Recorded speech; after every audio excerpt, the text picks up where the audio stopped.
Kiera woke up to the sound of her mother's voice. Calm but weary. Kiera, it's time to get up. Sweetheart. Ashley called from the kitchen. Kiera rubbed her eyes. Swinging her legs over the edge of the bed, the cold wooden floor sent a small shiver through her. In the next room, her little brother, Tony, was still asleep. She could hear his soft breathing through the thin walls. Ashley stood by the stove, stirring a small pot. The smell of oatmeal wafted through the air. Simple but warm. She always made breakfast for them, no matter how tight things were. Morning, Mom, Kiera said as she sat down at the table, her eyes darting to Tony's cereal bowl. There was just enough. Ashley smiled, but it was strained. Morning, sweetheart. Eat up. You'll need your energy today. She set the oatmeal in front of her. Her face, though smiling, carried the weight of sleepless nights and endless worry. Kiera hesitated, glancing at her mother.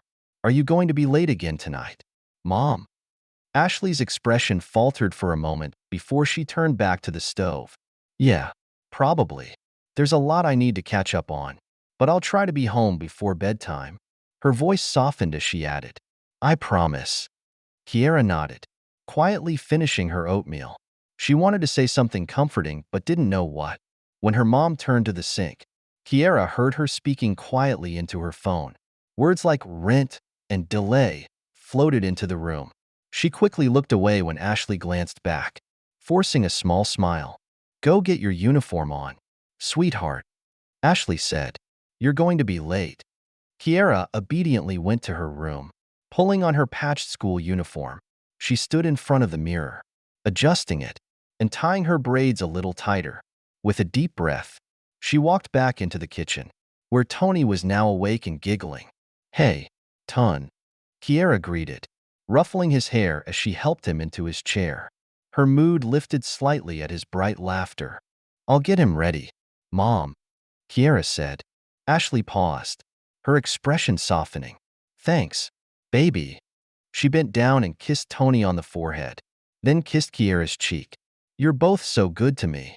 Her voice cracked slightly, and Kiera saw her mom's eyes glisten as she turned away. Later, as Ashley hurried out the door with her bag slung over her shoulder, she called back, Lock it behind me.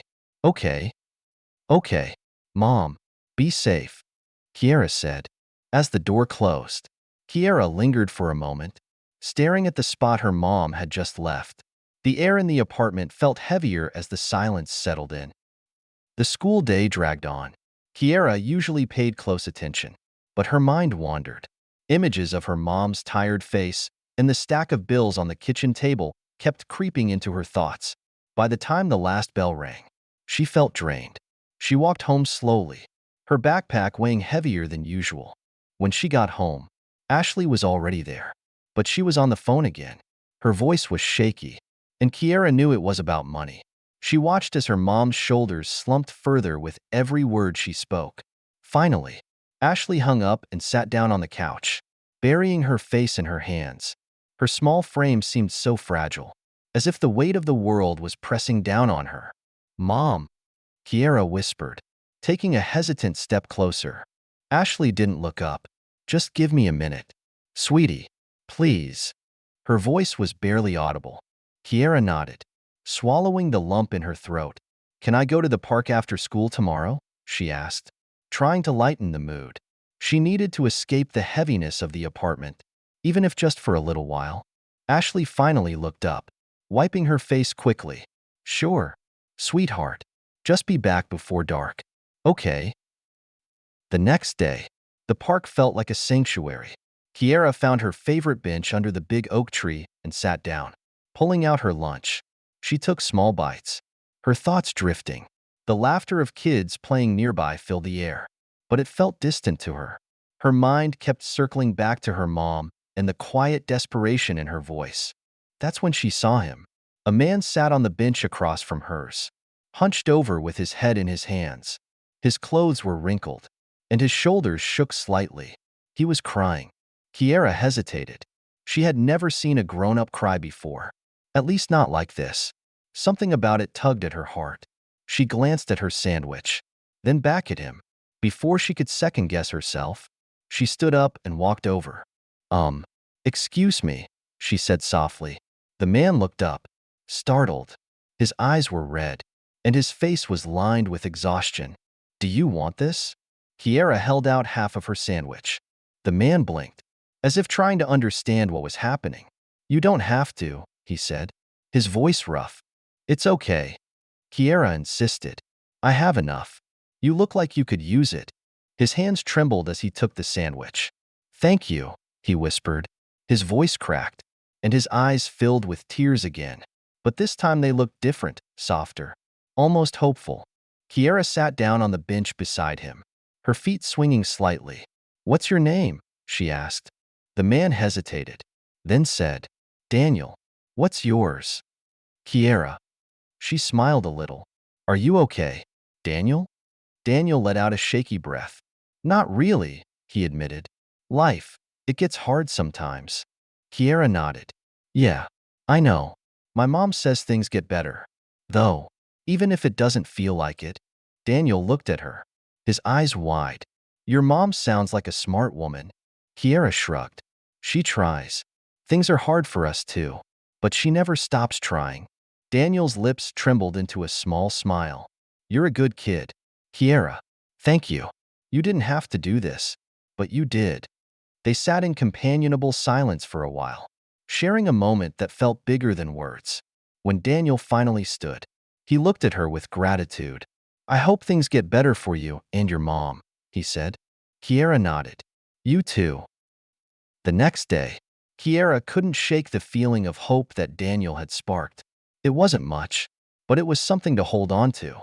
She didn't tell her mom about the encounter. Not yet. Instead, she focused on helping around the house, doing little things to ease Ashley's load. That afternoon, as Kiera and Tony played quietly, there was a knock at the door. Ashley frowned, wiping her hands on a dish towel as she went to open it. Standing on the porch was Daniel. He looked different today, more put together, but still humble. Hi, he said, his voice warm but hesitant. I'm Daniel. Is this Kiera's home? Ashley glanced back at Kiera, who was frozen in surprise. Yes, Ashley said cautiously. Can I help you? Daniel took a deep breath. Actually, I was hoping I could help you. May I come in? Ashley hesitated, then nodded. She stepped aside, allowing him to enter. Daniel looked around the small living room, his expression thoughtful but kind. What is this about? Ashley asked, her tone guarded. Daniel met her gaze. Your daughter. She did something incredible. She saw me at my lowest and helped me when I didn't think anyone would. I want to repay that kindness, if I can. Ashley's eyes softened, but there was still doubt. How? I know it's not my place. Daniel began carefully. But I noticed you might be struggling with rent. I'd like to cover it for a few months. Give you some breathing room? Ashley's mouth fell open slightly, and she shook her head. I can't accept that. It's too much. It's not charity, Daniel said gently. It's just a way to pay forward what Kiera gave me. A little kindness when I needed it most. Ashley's shoulders sagged, tears welling in her eyes. She looked at Kiera, who gave her a small, hopeful smile. Finally, Ashley nodded, her voice breaking. Okay, thank you. In the weeks that followed, things began to change. With the rent covered, Ashley was able to cut back on her work hours and enroll in a bookkeeping course at the community center. Kiera stepped up even more at home, helping with Tony and keeping the apartment tidy. Daniel visited occasionally, bringing groceries or just checking in. He became a friend to the family, someone they could rely on. Slowly but surely, the weight on Ashley's shoulders began to lift. One evening, as Ashley sat at the kitchen table, reviewing her course notes, she looked over at Kiera. You know, she said softly, we're going to be okay. Things are going to get better. Kiera smiled, her heart swelling with pride. I know, Mom, we're going to be okay. And for the first time in a long time, they both believed it.